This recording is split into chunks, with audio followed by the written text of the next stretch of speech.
Hindi lahat ng kapangyarihan ay kailangang makita. Hindi lahat ng leader ay kailangang magsalita. At hindi lahat ng gumagalaw sa mundo ay may pangalan. Habang ang mga tao ay nakatingin sa mga pangulo, hari at bilyonaryo, may ibang direksyon ang tinatahak ng tunay na impluwensya, tahimik, eksakto, walang bakas. Isang galaw lang at nagbabago ang takbo ng ekonomiya, ang kapalaran ng mga bansa, at ang buhay ng milyon-milyon. May mga desisyong sinusunod kahit walang utos. May mga takot na umiiral kahit walang banta.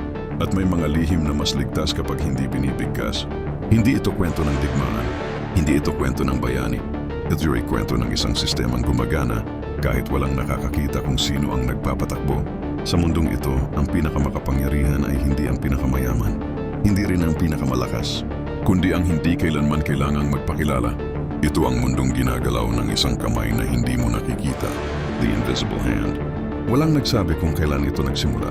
Walang petsa, walang anunsyo, at lalong walang taong umako ng responsibilidad. Ngunit sa likod ng mga balita, tungkol sa biglaang pag-angat ng ekonomiya ng ilang bansa, sa tahimik na pagbagsak ng iba, at sa mga desisyong tila sabay-sabay ginawa ng mga leader ng mundo, may iisang bagay na mapapansin, parang may kamay na gumagalaw, pero walang nakikitang braso. Sa mga pulong ng mga presidente at hari, may mga desisyong hindi na tinatalakay. May mga pangalang hindi binabanggit. Kapag may nagtangkang magtanong kung bakit biglang nagbago ang takbo ng merkado, ang sagot ay laging pareho, natural forces.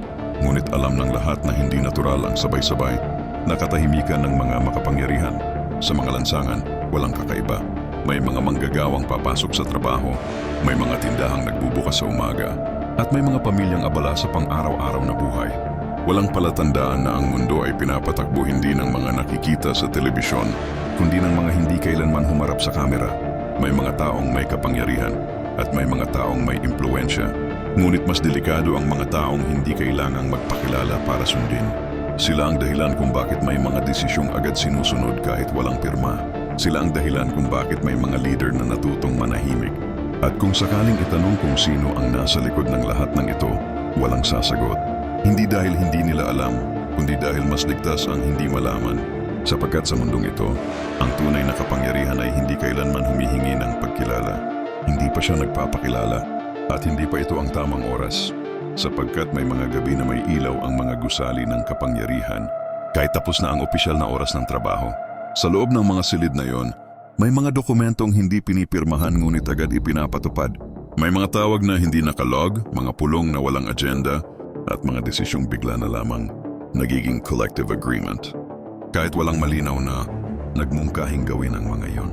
Ang mga ID at tagapayo ay natutong huwag magtanong. Ang mga tanong ay hindi ipinagbabawal, ngunit ang mga sagot ay hindi kailanman dumarating. Sa mga financial district ng mundo, may mga numero sa screen na bigla na lamang gumagalaw na parang may sariling isip. Isang currency ang tumitibay, ang isa ay humihina, at ang paliwanag ay laging technical, supply, demand, confidence. Ngunit sa likod ng mga terminong yon, may mga tao na mas pinipiling huwag magsalita sapagkat may mga pagkakataong bago pa man bumukas ang merkado, alam na nila kung ano ang mangyayari. Hindi dahil hulaan, kundi dahil may mga bagay na hindi na kailangan hulaan. May mga bansa ring tila dahan-dahan lamang ang pag-usad. Hindi mabilis, hindi rin bumabagsak. Isang uri ng pag-unlad na hindi napapansin ng karamihan, ngunit sapat upang manatiling matatag.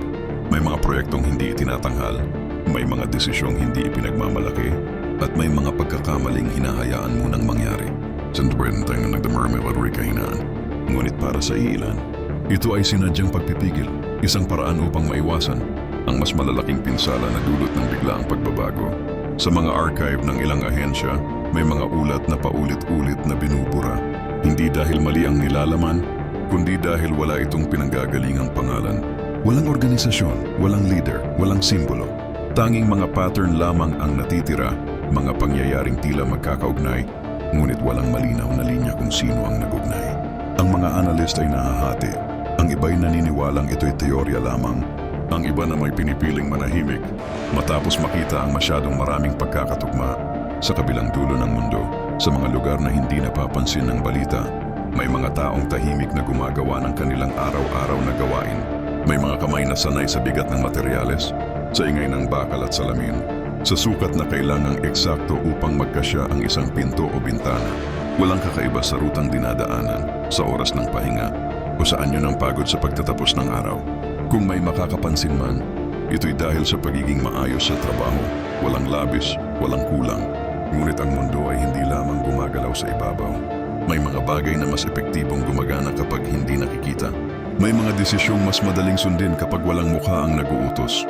At may mga leader na mas ligtas kapag nananatiling anino, hindi dahil sila'y nagtatago, kundi dahil ang liwanag ay hindi kailanman sa kanila nakatuon. Sa paglipas ng panahon, may mga bulong na unti-unting kumakalat. Hindi malinaw ang pinagmulan, hindi rin malinaw ang mensahe. Ang tanging pare-pareho ay ang babala. May mga bagay na mas mabuting huwag banggitin. Hindi ito banta. Isa lamang itong paalala na sa mundong ito, ang kapangyarihan ay hindi palaging sumisigaw. Minsan ito'y kumikilos lamang, tahimik, eksakto at walang hinihinging kapalit. At habang patuloy ang ikot ng araw at gabi, habang ang mga tao'y abala sa kani-kanilang buhay, ang kamay na hindi nakikita ay nananatiling ganoon. Hindi ito naghihintay ng papuri. Hindi rin ito nagmamadali, sapagkat alam nito na darating ang panahon na ang mga epekto ang magsasalita kahit ang pinagmulan ay manatiling walang pangalan. Kung narinig mo man ito o napanood, hindi mo kailangang i-share, hindi mo kailangang ipaliwanag, at lalong hindi mo kailangang paniwalaan. Yung mga ganitong kwento ay hindi humihingi ng atensyon. Hindi sila nabubuhay sa likes or papuri. Sila'y kusang kumakalat, parang bulong na hindi mo matandaan kung saan mo unang narinig. May mga tatawa at magsasabing katang-isip lamang ito. May mga magsasabing imposible. At may mga pipiling manahimik, hindi dahil naniwala sila, kundi dahil may nakita silang pamilyar sa katahimikan ng mundong ginagalawan nila. Walang pakialam kung tawagin itong kasinungalingan. Walang pakialam kung balewalain, sapagkat ang mga bagay na tunay na may kapangyarihan ay hindi kailanman nangangailangan ng patunay. Habang patuloy na umiikot ang mundo, habang may mga desisyong tila biglang nagiging tama sa tamang oras, at habang may mga bansang dahan-dahang umaangat ng hindi napapansin, mananatiling hindi nakikita ang kamay na gumagalaw. Hindi pa ito ang simula, at lalong hindi ito ang wakas. Ito ay isang paalala lamang. Ang mundo ay hindi palaging pinamumunuan ng mga nakikita mo.